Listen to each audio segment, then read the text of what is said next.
Bonjour, hello, bonjour tout le monde et bienvenue dans ma chaîne YouTube.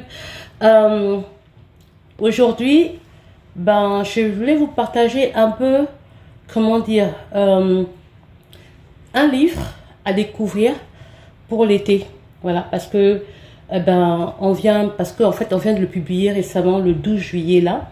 C'est une jeune américaine du nom de Elisabeth Schroeter-Renaud, quelque chose comme ça, je lui mettrai son nom en dessous, qui a écrit un bouquin sur la relation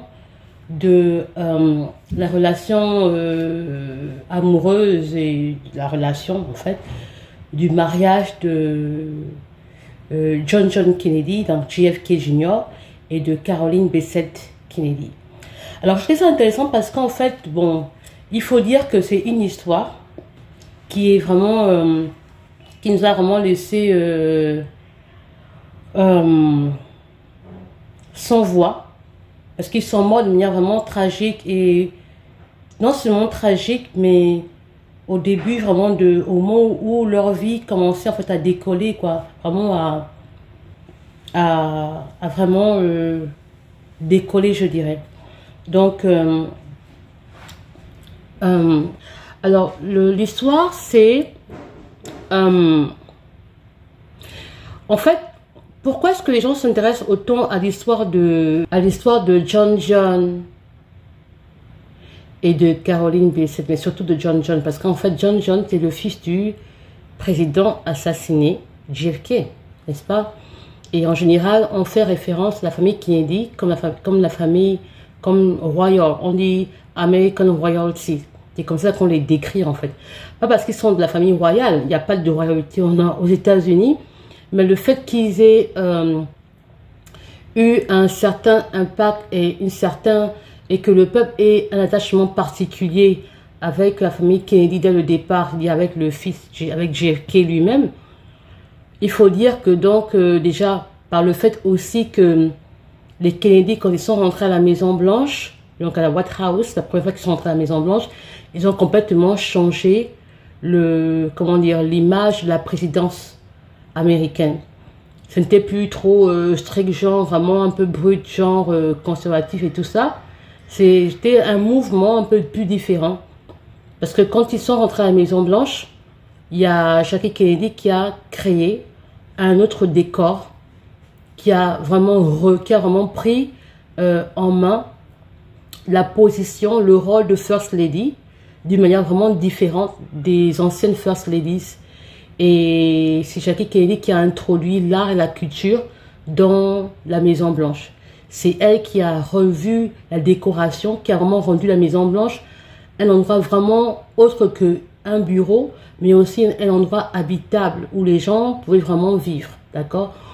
Déjà, même les photos qu'il se faisait entre eux, c'était vraiment une famille américaine qui vit vraiment le rêve américain, mais qui aussi présidentielle, qui inspirait beaucoup par leur manière de pouvoir vivre, par leur façon de faire leurs photos, tout à fait naturel, c'était beau, c'était vraiment très joli à voir, et aussi que Jackie Kennedy en elle-même était aussi une fashion icon, d'accord? Elle était une icône de la mode aux États-Unis. Elle a toujours été, encore même plus quand elle a épousé le grand riche grec Onassis. Quand elle a épousé Onassis plus tard, elle a encore plus, vous voyez, gardé cette image iconique de la mode, du raffinement, de l'élégance et tout ça. Donc, quand JFK est mort à Dallas, assassiné bien sûr, ça a été vraiment un événement qui a vraiment traumatisé l'Amérique, d'accord? Ça a traumatisé l'Amérique et ça a surtout traumatisé Jackie Kennedy en elle-même. Donc pour elle, l'idée de faire la politique était un non-non. Donc elle est très claire dessus quand elle parlait à ses enfants, qu'elle ne voulait absolument pas qu'ils fassent de la politique. Surtout quand après le frère RFK est mort, donc Robert Kennedy est mort, après, pardon, quand son frère est mort ensuite dans des conditions aussi tragiques et brutales. C'était très clair pour Jackie Kennedy que c'était pas possible qu'on fasse la politique et ni mort. Pour elle, c'était terminé. Pas dans sa famille, en tout cas pas de ses enfants. Bon, on dira en partie que ses enfants n'ont pas vraiment écouté, puisque Caroline est devenue plus tard sénateur, je crois. Elle est devenue sénateur. Sous le gouvernement de Obama, ou je sais pas trop qui, là, elle était diplomate, je crois. En tout cas, elle était sénateur, non? Je crois qu'elle était sénateur, je crois bien.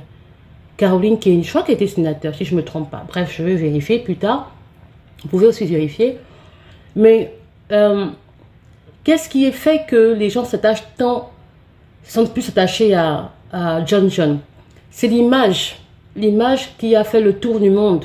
Quand son père est mort, au funérailles de son papa, on a vu un tout petit garçon d'à peine, je sais pas, 4 ans, je sais pas trop, qui a eu une position, qui a pris une posture assez symbolique, voire même militaire, pour saluer son papa, pour dire au revoir à son père, un hommage à son papa. Et c'était ce qui a vraiment attaché, qui a vraiment touché le monde, et surtout l'Amérique. Et cet attachement que les gens ont eu, c'est un peu comme l'attachement que les gens ont eu dans le monde avec la mort de princesse Diana. Quand les gens ont vu la tristesse et vraiment le déchirement, le fait que les 2 enfants de Lady Diana, c'est-à-dire Prince Harry et Prince William, sont restés tout jeunes à la mort de leur maman, le monde était vraiment attaché à eux. Il faut dire que tout le temps, on observait ce qu'ils faisaient, comment est-ce qu'ils grandissaient.